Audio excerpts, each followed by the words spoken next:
Initially I made a Reptilianne deck, and then I also remembered about the Duston monsters, so I'm going to be discussing a few key cards in this video. I've had a couple of duels with the Reptilianne deck, and it's done alright. I actually faced a clown deck, and that was terrible for Reptilianne, mainly because of stumbling. It really messed me over, and I made a mistake with Dark Arm Dragon of destroying their stumbling, which then allowed them to summon a monster in attack mode, and Dark Arm Dragon's only got 1000 defense, so it was easily destroyed. Now, had I not done that, the next turn I could have then switched Dark Arm Dragon to attack mode and then attacked, but instead they attacked with their Thunder King Ryo equipped with the Axe of Despair, and that was just terrible. And well, that was basically a good game from there. So didn't do too well in that particular duel, but I think the Reptilianne archetype does have just enough cards to have a decent deck going for it.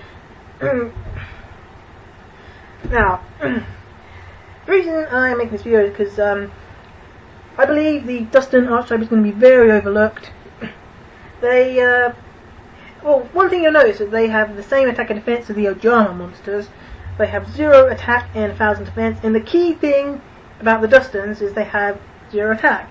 Now, the way they work is you've got House Duston, and that can be brought out with 1-for-1.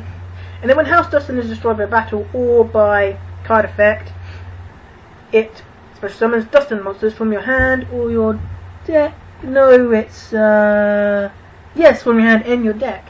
So what you would do is you summon some to your opponent's side of the field, because House Duston does have a drawback whereby you have to summon an equal number of Dustons to each side of the field, and the Dustons, they work by hindering the controller of the Duston. So, for example, Red Duston cannot be tributed, uses a fusion material, synchro material, or XYZ material, and when it's destroyed, it also inflicts 5 damage to its controller. But you can only control one Red Duston. Well, each player can only control one, so you can't give a load of Red Duston to your opponent. And one thing I should mention is that I've been informed that when it says cannot be tributed, that also counts for ritual summons. I would have thought it would say cannot be used as ritual material. But apparently tributing counts also for ritual summoning, as well as the obvious tribute summon. That means that one of the main strategies, and one of the reasons you would run Dustons with Reptiliannes, is obviously Reptilianne Vasky, but that doesn't appear to be possible because of Red Duston in the way Reptilianne Vasky works. Although it's not technically a tribute summon, it's actually a special summon by tributing the 2 monsters with 0 attack. It's not a ritual summon either, obviously, but because of the fact it mentions tributing, not sending to the graveyard, you wouldn't be able to use Red Duston with Reptilianne Vasky.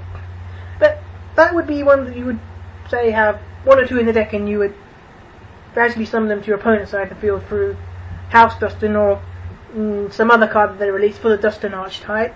And what you would do is you could obviously combine the Dustons with final attack orders, but then that could also put you at a disadvantage. So probably a better idea is have Savage Colosseum, and then what you would do is summon the ones to your opponent's side of the field in attack mode, which I assume you can do. Yeah, it just says they have to be an equal number on each side of the field. It doesn't specify battle position. So summon the monster to your opponent's side of the field in attack mode, summon the monster to your side of the field in defense mode. That way, when they battle, neither are destroyed, and your opponent takes all battle damage, unless through some weird card effect like, what was it? There's one which makes all battle damage go to your opponent, but I don't want to dwell on it too much. Obviously, I mentioned Reptilianne Vasky as well. Another card worthy of mention is Reptilianne Viper. Now, obviously, you wouldn't use this with Red Duston, but the image of House Duston suggests that there will be at least 5 Duston monsters, and I assume there would be 1 for every attribute, with each one with different effects. Otherwise, that would be a bit boring, to be honest.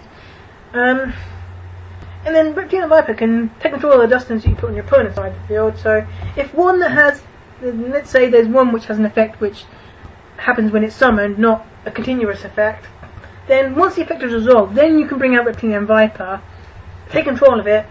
And if it's level 2, obviously you could go for an XYZ summon, or, well, even if it's level 1, because you've got Reptilianne Naga, let's say you have another monster of the same level, basically, you would go for an XYZ summon, or, depending on level, you could go for Synchro Summon. I have a nice selection of Synchros down here in the extra deck pile, and that could obviously be something.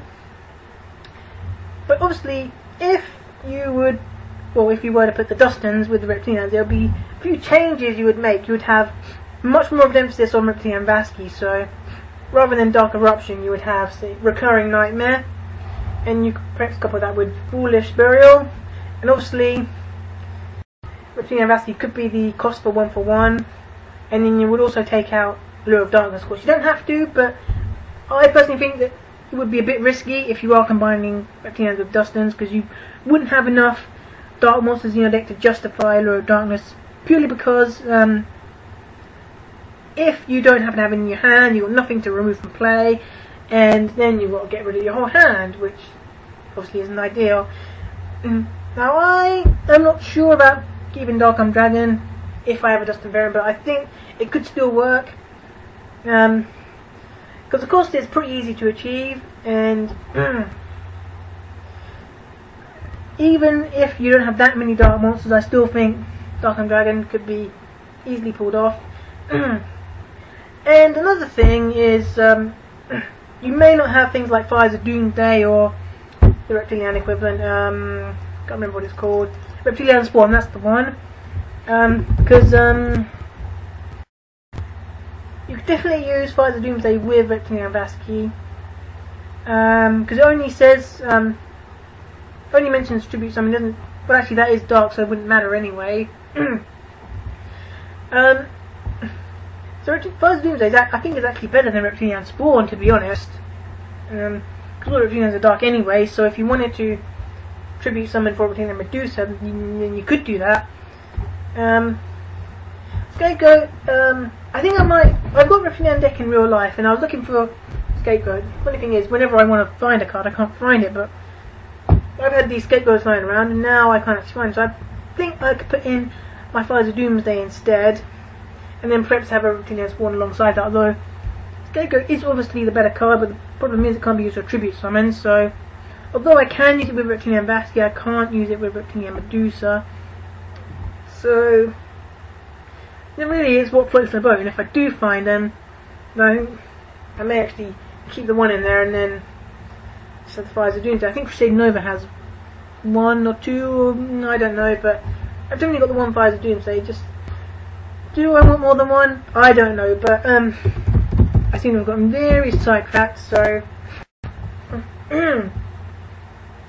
essentially, I think that both of these archetypes are very overlooked, and I think people are going to see the Dustons and they're going to think, oh, they got 0 attack, 1000 defense. Rubbish. They're just going to toss them aside, but I definitely feel they do have potential, and obviously you could use things like Creature Swap with them, and there's a number of other cards as well, I suppose. So, thank you for watching, and I hope you have a good day, and I will see you in another video. Alright, bye.